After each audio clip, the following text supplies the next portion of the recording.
زندگی بدلنی ہے تو یہ ویڈیو سررحمان کی طاقت آج ضرور جان لو۔ محترم ناظرین، آج میں آپ کو ایک ایسی صورت کے بارے میں بتانے جا رہی ہوں جو صرف الفاظ کا مجموعہ نہیں بلکہ آسمان سے اترا ہوا نور ہے۔ یہ وہ کلام ہے جو آپ کے دل کے زخموں پر مرہم رکھ سکتا ہے، آپ کی مایوسی کو امید میں بدل سکتا ہے اور آپ کی دنیا اور آخرت دونوں کو روشن کر سکتا ہے۔ اس صورت کا نام ہے سورت رحمان، یعنی انتہائی مہربان رب۔ ذرا ٹھہر کر سوچو، تمہارا رب جب اپنا تعارف کراتا ہے تو سب سے پہلے یہ نہیں کہتا کہ میں سب پکڑنے والا ہوں یا میں سب سے زیادہ طاقتور ہوں، بلکہ کہتا ہے الرحمن، میں وہ ہوں جو تم پر بے حد مہربان ہوں، تمہارے حال سے واقف ہوں، تمہارے دکھ سنوں، تمہیں سنبھالوں، تمہیں نعمتیں دوں، چاہے تم شکر کرو یا نہ کرو۔ یہ صورت صرف مومنوں کے لیے نہیں بلکہ ہر انسان اور ہر جن کے لیے پیغام ہے۔ اسی لیے اس میں ایک سوال بار بار دہرایا جاتا ہے، فَبِأَيِّ آلَاءِ رَبِّكُمَا تُكَذِّبَانِ، بس اے جن و انس، تم اپنے رب کی کون کون سی نعمتوں کو جھٹلاؤ گے۔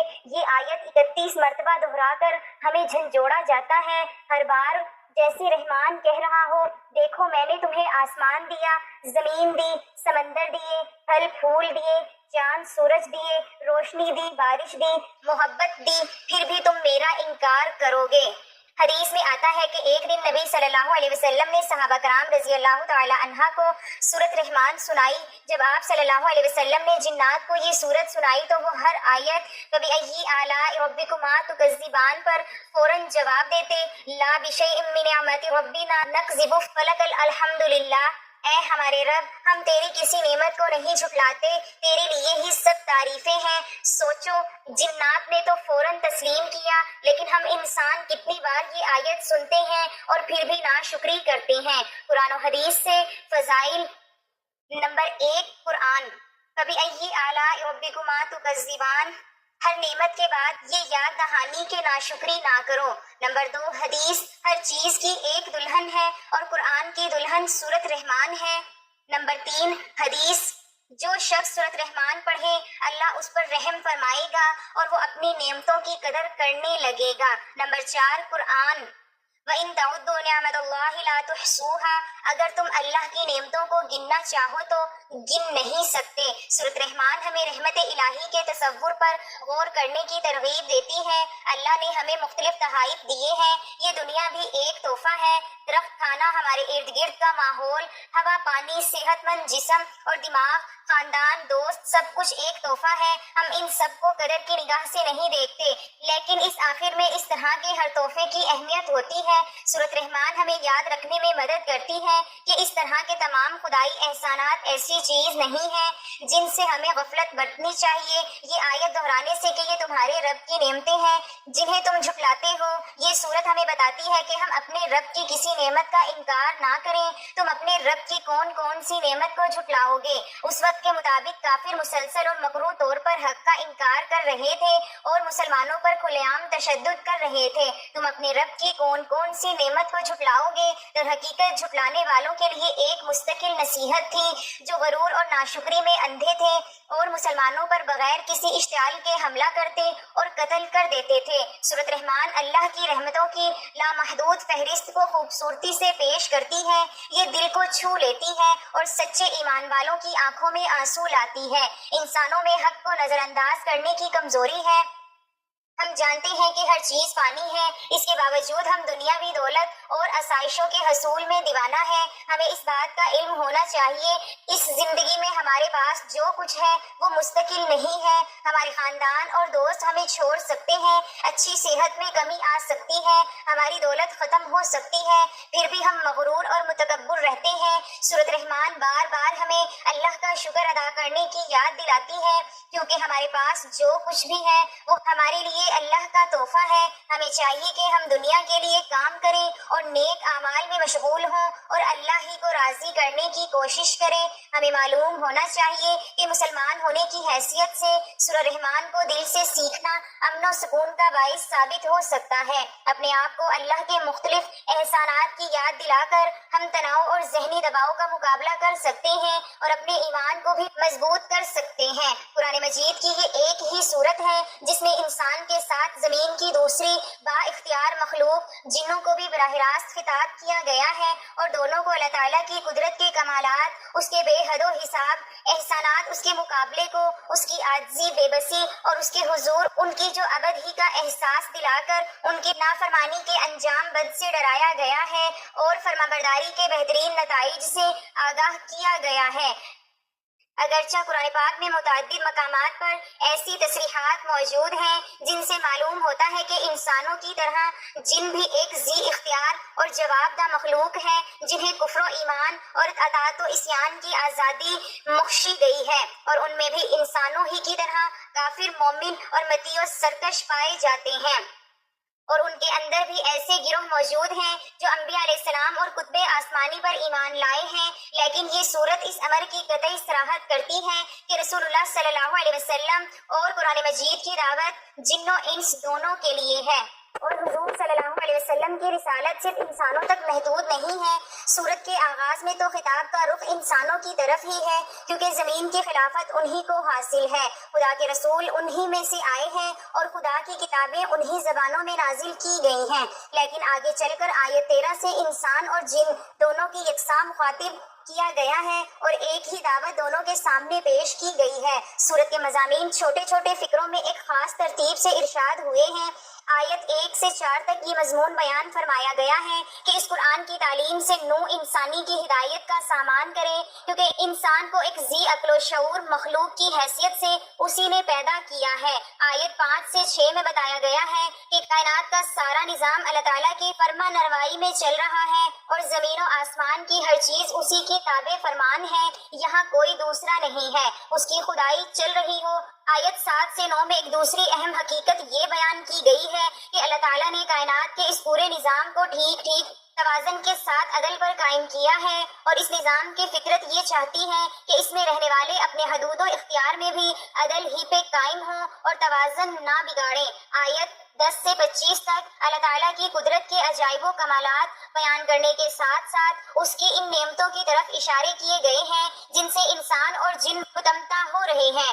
آیت 26 سے 30 تک انسان اور جن دونوں کو یہ حقیقت یاد دلائی گئی ہے کہ اس کائنات میں ایک خدا کے سوا کوئی غیر فانی اور لازوال نہیں، اور چھوٹے سے بڑے تک کوئی موجود ایسا نہیں جو اپنے وجود اور ضروریات وجود کے لیے خدا کا محتاج نہ ہو۔ زمین سے لے کر آسمانوں تک شب و روز جو کچھ بھی ہو رہا ہے اسی کی کار فرمائی سے ہو رہا ہے۔ آیت 31 سے 36 تک ان دونوں گروہوں کو خبردار کیا گیا ہے کہ عنقریب وہ وقت آنے والا ہے جب تم سے باز پرست کی جائے گی، اس باز پرست سے بچ کر تم کہیں نہیں جا سکتے۔ خدا کی خدائی تمہیں ہر طرف سے گھیرے ہوئے ہیں، اس سے نکل کر بھاگ جانا تمہارے بس میں نہیں ہے۔ اگر تم اس گھمنڈ میں مبتلا ہو کہ اس سے بھاگ سکتے ہو تو بھاگ کر دیکھو۔ آیات 37 سے 38 میں بتایا گیا ہے کہ یہ باز پرست قیامت کے روز ہونے والی ہے۔ آیت 39 سے 45 تک ان مجرم انسانوں اور جنوں کا انجام بتایا گیا ہے جو دنیا میں اللہ تعالیٰ کی نافرمانی کرتے رہے ہیں، اور آیت 40 سے آخری سورت تک تفصیل کے ساتھ وہ انعامات بیان کیے گئے ہیں جو آخرت میں ان نیک انسانوں اور جنوں کو عطا کیے جائیں گے جنہوں نے دنیا میں خدا ترسی کی زندگی بسر کی ہے اور یہ سمجھتے ہوئے کام کیا ہے کہ ہمیں ایک روز اپنے رب کے سامنے پیش ہو کر اپنے اعمال کا حساب دینا ہے۔ یہ پوری تقریر خطابت کی زبان میں ہے، ایک پرجوش اور نہایت بلیغ خطبہ ہے جس کے دوران میں اللہ تعالیٰ کی قدرت کے ایک ایک عجوبے اور اس کی عطا کردہ نعمتوں میں سے ایک ایک نعمت، اس کی سلطانی قہاری کے مظاہر میں سے ایک ایک مظہر، اور اس کی جزا و سزا کی تفصیلات میں سے ایک ایک چیز کو بیان کر کے بار بار جن و انس سے سوال کیا گیا ہے کہ فَبِأَيِّ آلَاءِ رَبِّكُمَا تُكَذِّبَانِ۔ اللہ تبارک و تعالیٰ خالق کائنات ہیں، زمین اور کائنات کے دیگر مقامات پر جتنی بھی مخلوقات ہیں ان کے خالق و مالک اللہ سبحانہ و تعالیٰ ہے۔ اللہ تبارک و تعالیٰ نے دو مخلوقات یعنی انسان اور جنات کو نیکی اور بدی کے دائیے کے ساتھ پیدا کیا، اور اسی صلاحیت کے حوالے سے ان کے لیے قیامت کے بعد جنت اور دوزخ کو تیار کیا۔ اللہ تبارک و تعالیٰ نے زمین پر انسانوں اور جنات کی آزمائش کے لیے مختلف طرح کے ترغیبات اور ترہیسات کے امکانات کو پیدا فرمایا تاکہ اس کے ذریعے جن و انس کو آزمایا جا سکے۔ گو کہ اللہ تبارک و تعالیٰ جمی انسانوں سمیت پوری کائنات اور کائنات کی ہر شے کے خالق ہیں، لیکن خالق نے اپنے بعض بندوں کی نسبت اس اعتبار سے اپنی ذات کے ساتھ کی ہے کہ وہ اس کی تابعداری اور اس کے احکامات پر عمل پیرائی کے لیے اپنی تمام تر صلاحیتوں کو وقف اور صرف کرتے رہتے ہیں۔ ایسے بندوں کو قرآن مجید میں متعدد القابات کے ساتھ مخاطب کیا گیا ہے۔ سورہ مومنون کے پہلے حصے میں اللہ تبارک و تعالیٰ نے ان مومنوں کی صفات کا ذکر کیا جنہیں قیامت کے قیام کے بعد جنت الفردوس میں داخل کیا جائے گا۔ اسی طرح سورہ فرقان میں اپنے ان بندوں کا ذکر کیا گیا جنہیں اللہ تبارک و تعالیٰ کل قیامت کے دن جنت میں داخل فرمانے والے ہیں۔ عباد الرحمن یعنی رحمان کے بندوں کی جب صفات پر غور کیا جاتا ہے تو یہ بات سمجھ میں آتی ہے کہ یقیناً ان صفات کے حامل لوگ دنیا آخرت میں کامیابیوں کے مستحق ہیں۔ میں اللہ تبارک و تعالیٰ نے رحمان کے بندوں کی جن صفات کا ذکر کیا وہ یہ ہے: نمبر 1، رحمان کے بندے زمین پر متانت، عجز و انکساری کے ساتھ چلتے ہیں۔ انسانوں کی بہت بڑی تعداد زمین پر اکڑ اکڑ کر چلتی ہے۔ سورہ بنی اسرائیل میں اللہ تبارک و تعالیٰ نے انسانوں کو زمین پر اکڑ کر چلنے سے روکا ہے اور اس بات کی وضاحت کی ہے کہ نہ تو اس طریقے سے انسان زمین میں درار ڈال سکتا ہے، نہ پہاڑوں کی بلندیوں پر پہنچ سکتا ہے۔ چنانچہ اگر انسان اپنا شمار رحمان کے بندوں میں کروانا چاہتا ہے تو اس کی زمین پر متانت کے ساتھ چلنا چاہیے۔ نمبر 2، جاہلوں کو سلام متارکت۔ رحمان کے بندے بلا سبب اپنے وقت کو ضائع نہیں کرتے، اور اگر ان کا پالا کسی جاہل کے ساتھ پڑ جائے تو اس سے کج بحثی کرنے کی بجائے اس کو دور سے ہی سلام کرتے ہیں، یعنی وقار کے ساتھ علیحدگی کو اختیار کر لیتے ہیں۔ کج بحثی میں اپنا وقت ضائع کرنا انسان کے لیے کسی بھی اعتبار سے مفید نہیں۔ انسان کو بحث اس مقام پر کرنی چاہیے جہاں پر بحث نتیجہ خیز ہو اور مخاطب کی اصلاح کے امکانات نظر آ رہے ہوں۔ نمبر 3، راتوں کو عبادت میں گزارنا۔ اللہ تبارک و تعالیٰ نے رات کو گو آرام کرنے کے لیے بنایا ہے، لیکن اسی رات کے کچھ حصوں میں اللہ تبارک و تعالیٰ کی بندگی کرنے سے انسان خالق و مالک کی قربت کی راہوں کو تلاش کر سکتا ہے۔ چنانچہ اللہ پاک نے رحمان کے بندوں کی صفت کو بیان کیا ہے کہ وہ اپنی راتوں کو صرف آرام کرنے میں صرف نہیں کرتے بلکہ سجدے اور قیام کی حالت میں اللہ سبحانہ تعالیٰ کی رضا اور اس کی خوشنودی کے حصول کے لیے ہوشیار رہتے ہیں۔ نمبر 4، جہنم سے پناہ مانگنا۔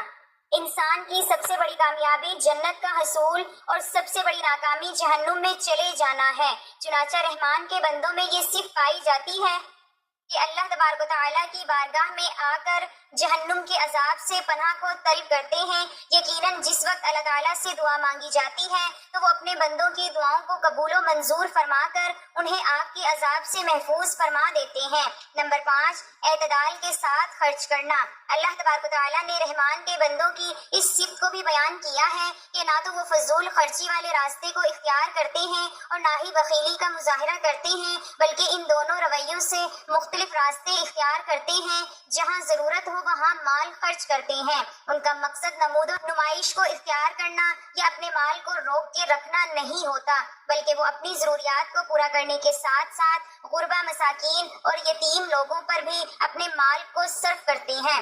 نمبر 6، گناہ کبیرہ سے اجتناب۔ اللہ تبارک و تعالیٰ نے رحمان کے بندوں کی اس صفت کو بھی بیان کیا ہے کہ وہ 3 کبیرہ گناہوں شرک، قتل اور زنا سے کھلی طور پر اجتناب کرتے ہیں۔ ان ہلاکت خیز گناہوں سے اجتناب کرنا یقیناً مومن کی شان ہے، لیکن اگر کوئی شخص شرک، قتل یا زنا کا مرتکب ہو جائے تو اللہ تبارک و تعالیٰ نے اپنی رحمت سے اس کے لیے اپنے خاص بندوں میں شامل ہونے کے راستے کو کھلا رکھا ہے۔ اگر کوئی شخص ان گناہوں کے ارتکاب کے بعد اللہ تبارک و تعالیٰ کی بارگاہ میں آ کر توبہ کرے، ایمان لائے اور عمل صالحہ کرے تو اللہ تبارک و تعالیٰ اس کے گناہوں کو معاف ہی نہیں کرتے بلکہ اس کی سیئات کو نیکیوں کے ساتھ تبدیل فرما دیتے ہیں۔ نمبر 7، جھوٹی گواہی سے اجتناب۔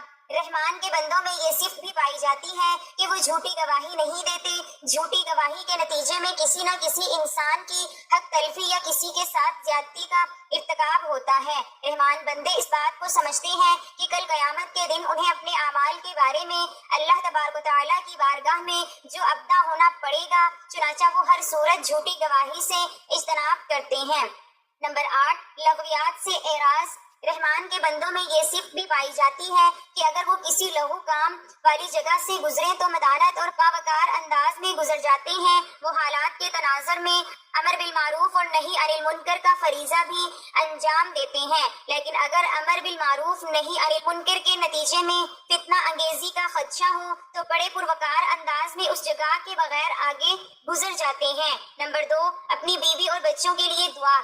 رحمان کے بندوں میں یہ صفت پائی جاتی ہے کہ وہ اپنے اہل خانہ کے لیے ہمہ وقت دعا گو رہتے ہیں اور اللہ تبارک و تعالیٰ سے اس بات کی دعا مانگتے ہیں کہ اللہ تبارک و تعالیٰ ان کی بیویوں اور بچوں کو ان کی آنکھوں کی ٹھنڈک بنا دے۔ اللہ تبارک و تعالیٰ نے رحمان کے بندوں کی صفات کو بیان کرنے کے بعد اس بات کا ذکر کیا ہے کہ ان تمام کارہائے نمایاں کو انجام دینے والے لوگ اللہ تبارک و تعالیٰ کے فضل و کرم سے سرخرو ہوں گے، اور اللہ تبارک و تعالیٰ نے ایسے لوگوں کے لیے قیامت کے دن جنت کے بالا خانوں کو تیار کر دیا ہے جہاں پر ہر وقت ان کے لیے تحائف اور سلام موجود ہوگا، وہ ہمیشہ اس میں رہیں گے۔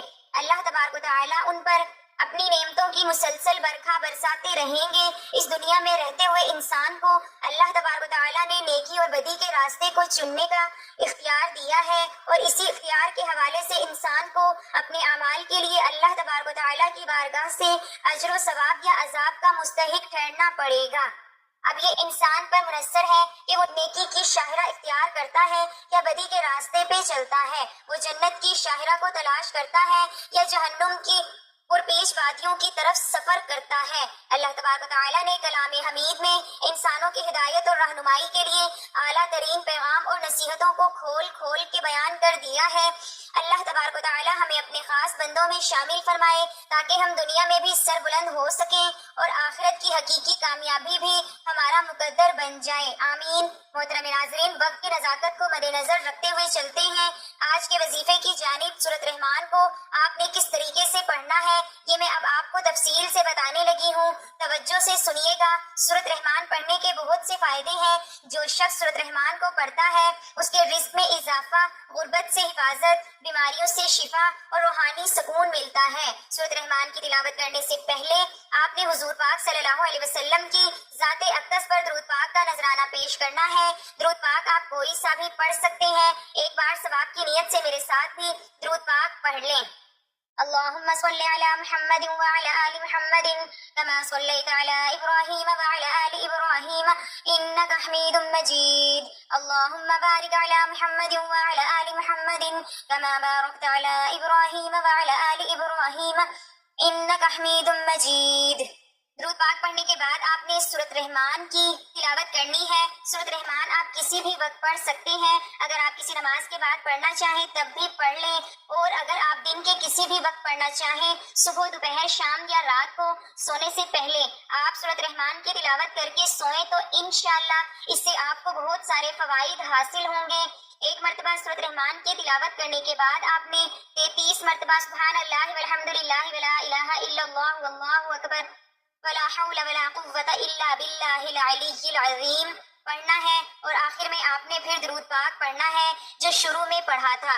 سورۃ رحمان پڑھنے سے اللہ تعالیٰ آپ کی تمام حاجات کو پورا کرے گا، آپ کی تمام دلی خواہشات پوری ہوں گی، آپ کے رزق میں اضافہ ہوگا، اور جو شخص روزانہ سورۃ رحمان کی تلاوت کو اپنا معمول بنا لیتا ہے تو اللہ تعالیٰ کا پسندیدہ بندہ بن جاتا ہے اور اسے اللہ تعالیٰ کا قرب حاصل ہوتا ہے۔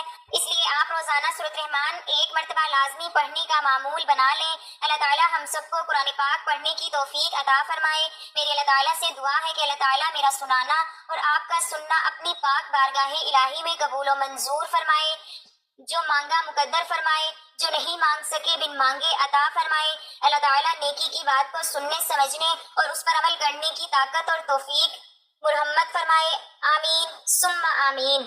ناظرین، آپ سے گزارش ہے کہ اپنے رزق میں برکت، وسعت اور کشادگی کے لیے اللہ تعالیٰ کے 99 ناموں میں سے کوئی ایک نام لکھ کر کمنٹ سیکشن میں ضرور شیئر کریں۔ اللہ تعالیٰ ہم سب کا حامی و ناصر ہو، آمین، جزاک اللہ۔